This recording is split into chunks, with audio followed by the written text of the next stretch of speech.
زما ډېرو محترمو عزتمندو مشرانو د جمعیت علما اسلام کارکنانو د ډېر وخت نه تاسو ناست یې او د خپل مشر امیر جمعیت علما اسلام صوبه خیبر پختونخوا حضرت مولانا طور رحمان صاحب دامت برکاتهم العالیه په استقبال کې هغوی تشریف راوړي. الله پاک دې د دوی دا راتګ زموږ د ټولو دپاره د خیر او د برکت ذریعه وګرځي. الله پاک دې د دوی په عمر کې برکت واچوي. زموږ دا ملګري د تحصیل تنګي د عاملې ملګري نیاز بندیار باچا صاحب او ټول عاملې ملګري د یونین کونسلو ذمه داران د ډېر وخت نه الحمدلله د دې پروګرام په تیاري کې دي او نن بھرپور انداز سره تاسو ټولو تشریف راوړئ. صحافي حضرات یحیی صاحب، نصر الله خټک صاحب، الف خان شیرپاو، اجاز خان او نور ګڼ شمېر ملګري لګیا دي. د بعضو نومونه ماته نه راځي، هغوی لګیا دي. الحمدلله زموږ د دې جلسې اشتهار کوي. کوم ملګري چې په انتظامیه کې دي، انتظامي والا سالاران ملګري،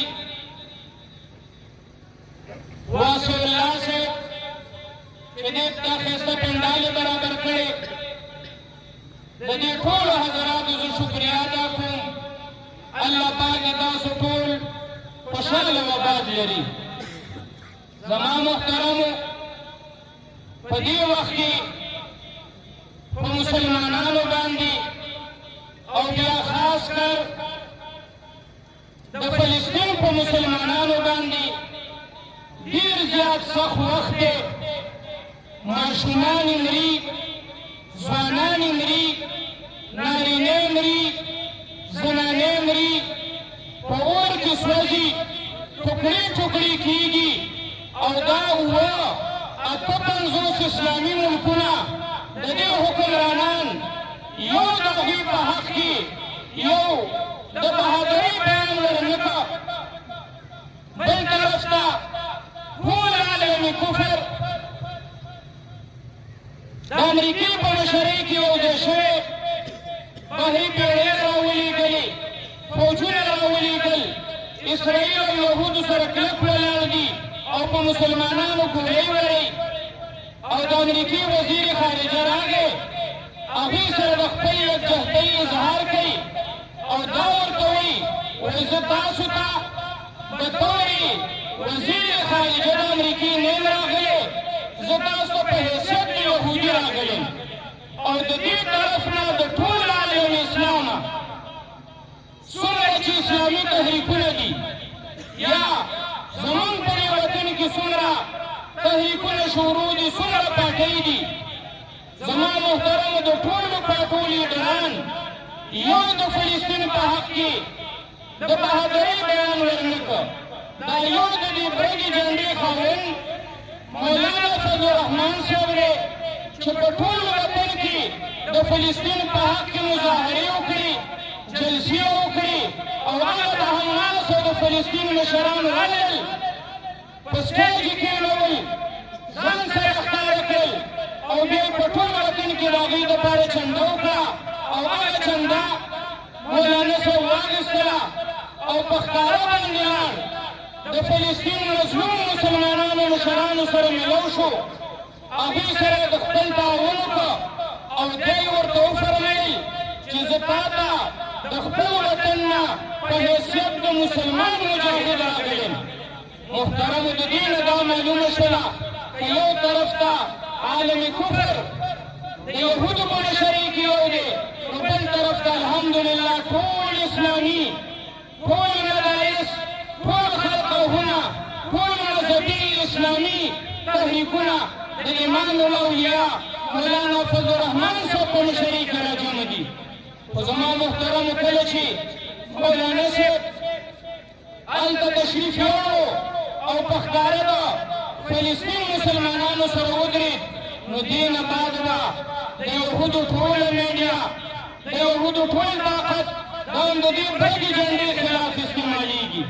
دا به د مولانا صاحب خلاف استعمالیږي موږ به چېرته په دغه پروپاګنډو کې نه راځو او انشاءالله دې بدې جنډې سره به موږ کلک ولاړي په هره موقع به ولاړي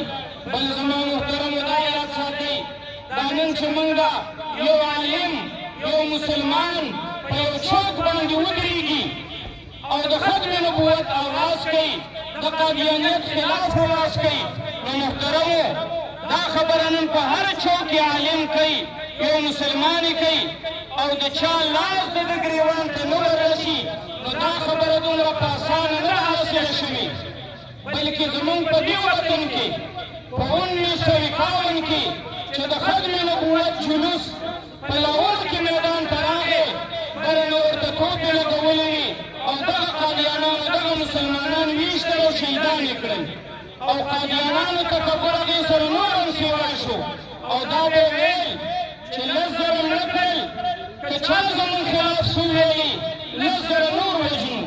خو چې کله مفکر اسلام مفتي محمود رحمت الله ته د جمعیت الاسلام مشري ملو شوه جماعت یې داسې په مضبوط بنیادونو ودرو او میدان ته راغی 1973 کې تحریک یې وچلو حکومت یې په دې باندې مجبوره کړه